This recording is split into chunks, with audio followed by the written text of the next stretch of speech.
एक छोटे से गांव में रामू नाम का एक मेहनती किसान रहता था।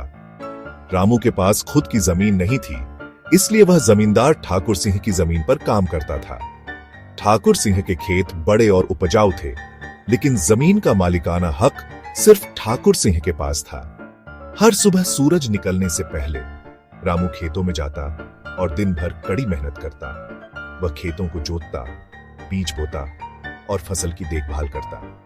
लेकिन जब फसल तैयार होती तो ज्यादातर उपज ठाकुर सिंह ले लेता था। रामू और उसका परिवार बहुत कम मिलता था, जो मुश्किल से उनके घर का खर्च चलाता। फिर भी रामू हिम्मत नहीं हारा। वह सोचता, अगर मैं मेहनत करता रहूंगा तो एक दिन जरूर अपनी जमीन होगी। वह अपनी उम्मीदों और सपनों को अपने दिल में संजोकर खेतों में मेहनत करता रहा। एक साल जब सूखा पड़ा तो गांव के अन्य किसान निराश हो गए। खेतों में पानी कम था और फसल नष्ट होने का डर था, लेकिन रामू ने हार नहीं मानी। उसने दूर से पानी लाने के लिए नहर खोदी और मिट्टी की सिंचाई का नया तरीका खोजा। ठाकुर सिंह ने रामू की मेहनत और लगन देखी और प्रभावित हुआ।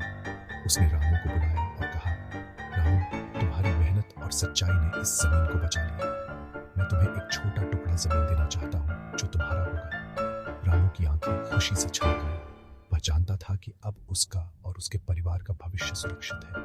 उस दिन से रामू ने न केवल जमींदार की जमीन पर बल्कि अपनी जमीन पर भी मेहनत की, पूरी ईमानदारी और लगन के साथ। और इस तरह मेहनत और उम्मीद से भरा रामू का सपना पूरा हुआ। अगर आप चाहें तो मैं इस कहानी को और भी विस्तार से लिख सकता हूँ या उसमें कोई और भाव जोड़ सकता हूँ। बताइए।